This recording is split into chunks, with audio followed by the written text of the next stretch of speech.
Now let's talk a bit about why our sea level rise map was not homogeneous. There are multiple reasons, but one of the interesting things on the sea level rise map is that some places on the coast are experiencing negative sea level rise, meaning that the sea level rise is dropping. So how is that? Well, it's mainly due to one thing: the past ice caps during the previous ice age, and a process that we call glacial isostatic adjustment, or GIA. The principle is pretty straightforward. As you probably saw during earthquakes and volcanoes, the Earth's crust looks solid, but on a long time scale, it actually behaves a bit more like some kind of liquid or very viscous fluid or kind of foam. So if you put a weight on the Earth's crust, the Earth's crust will deform. And if you remove that weight, it will deform back to its previous shape. And that's exactly what happened during the last glaciation. You had so much ice on the Earth, on specific parts of the Earth, that these places have been going down in altitude, in the sense that all that ice sheet weight was pushing down on the rock and kind of digging a hole, not digging a hole, making a depression where it was, and on the sides of the ice sheets, you would have a bulge up. And what happens during the deglaciation is you remove that weight. So what does the crust do? It tries to come back to its previous shape. So it's gonna rise again where there was ice, and it's gonna deflate where you had those bulges. And those happen at continental scale. So yeah, it's written here. It's a glacial isostatic adjustment is a massive continental scale ice sheet that can depress the Earth's crust into the underlying mantle due to the extreme weight. And whenever you melt that ice sheet away, the underlying crust no longer experiences a load and rebounds over centuries and millennia. That's actually what happens right now in Southeast Alaska, in Greenland, I don't know if, probably in Antarctica a bit, but also a lot in Scandinavia. Those places had massive ice sheets, and in the case of Southeast Alaska, you had that Laurentide ice sheet, I think. And what happens is that ice sheet has been melted away mostly. You still have like those glaciers that are kind of remnant of those times. So we remove the load, and what happens is this place is basically bouncing up. So the land rises in Southeast Alaska, and pretty quickly, I would say, because it's no longer depressed by that huge weight of the ice. The rebound is sometimes in some places up to 3.2 millimeters a year, which is incredibly fast, considering that usually the Earth takes more time to deform by itself. So that's more than 1 inch of rise in 10 years. And that uplift will continue for centuries. And that is the reason why sea level rise is negative in some places in the world. It's actually counteracted by the fact that those places are rising out of the ocean faster than sea level rise itself. So it doesn't mean that the sea level is not rising in those places. It means that it's rising slower than the ground is rising out of the water.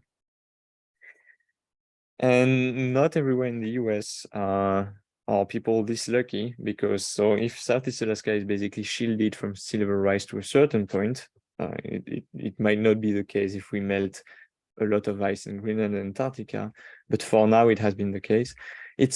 We can't say that for all of coastal US. On this map, wherever this is a map representing the risk of due to coastal vulnerability from sea level rise, and basically the risk is very, very high in red and low in green. What do they mean by risk? They mean that there's a possibility for damage from sea level rise, so infrastructure, but also people. That risk is pretty low for the upper part of for northeast, and that's probably because, well, first thing, sea level rise is heterogeneous around the planet. It doesn't it doesn't rise at the same place everywhere. On top of that, you also had an ice sheet on Northern America, so that place may have some isostatic adjustment. I'm not super sure about that, but there's a huge trend around coastal US is that the risk due to sea level rise is pretty high almost everywhere. So yeah, that's why not all regions are equally affected by the threat of sea level rise, and some higher places have an average global sea level rise higher than others. There's a very interesting website, that one here, gs.alaska.gov. I'm not going to read the whole link, that shows you with a slider of sea level rise, kind of like how far water would intrude into the land, what are the associated risk infrastructures and all, and how that could evolve in the next century. What is too bad and kind of annoys me is that there's nothing for Alaska yet. I hope they will change that soon, because they even have a why. It might be due to the fact that Alaska is not a priority for policymakers, and that people are not as interested in studying sea level rise dangers in Alaska that they are in drilling for oil. Maybe I shouldn't say that anyway. So yeah, what about Alaska? It's absent from those kind of websites that are very important, and yet there is a lot of documentation about sea level rise in Alaska, but it's something that's being studied a lot right now. In general, the West Coast is the West Coast of Alaska, sorry, not of the US. The West Coast of Alaska is more impacted than the Southeast, for example, but the North Coast of Alaska is also very impacted by sea level rise.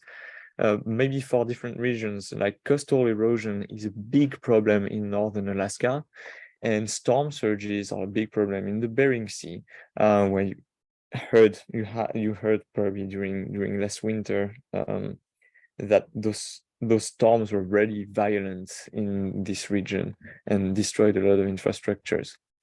This is a map representing shoreline changes in meters per year in Northern Alaska. You have a map of that rectangle boundaries. And what it shows is in some places, the shoreline recedes up to almost 20 meters per year. That's a lot. People do not have time to relocate their houses as fast. And yeah, that's an issue, because also in those places, people don't have a lot of support. They don't have a lot of state money that is focusing on relocating them or helping them. Or how do you tackle those issues?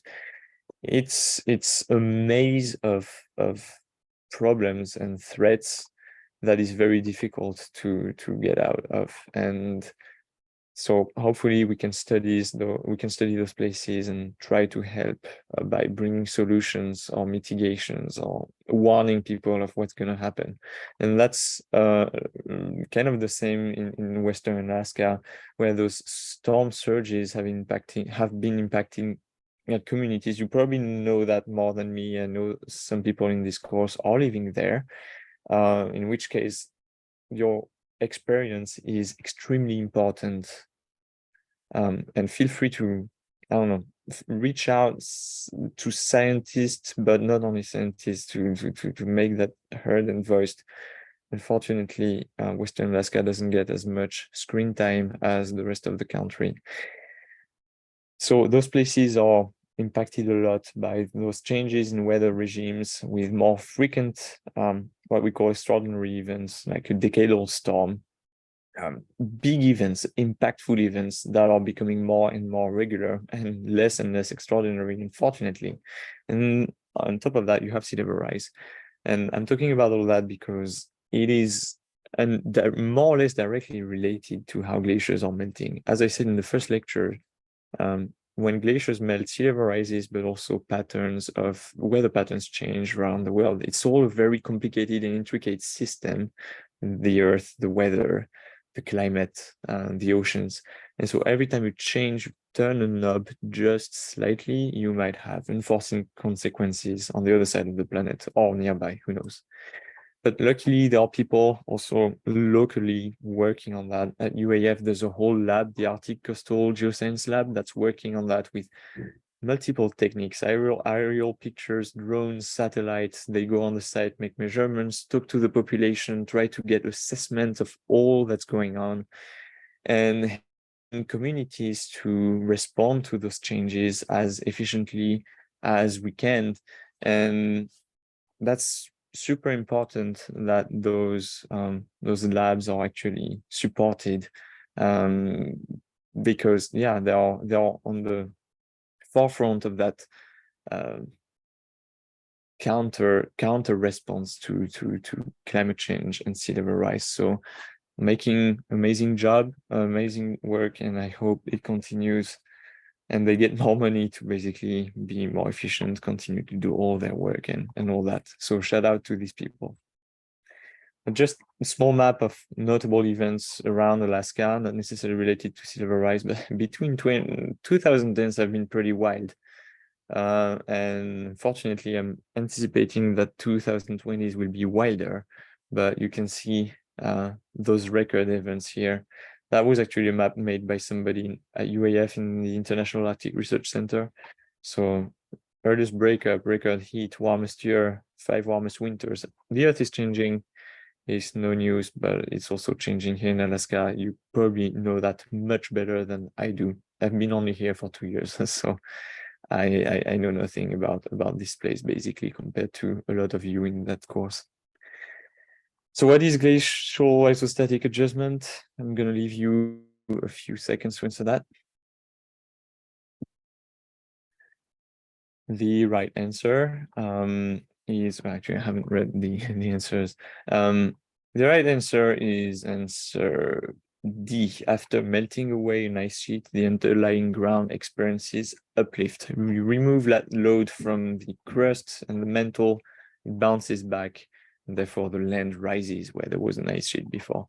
The buoyant force applied to an ice shelf. No, that's not that answer. A glacier that is at equilibrium with a net mass balance 0 has nothing to do with glacial isostatic adjustment, and glaciers adjusting to a new average air temperature. That's also not the answer. So here, the right answer is answer D.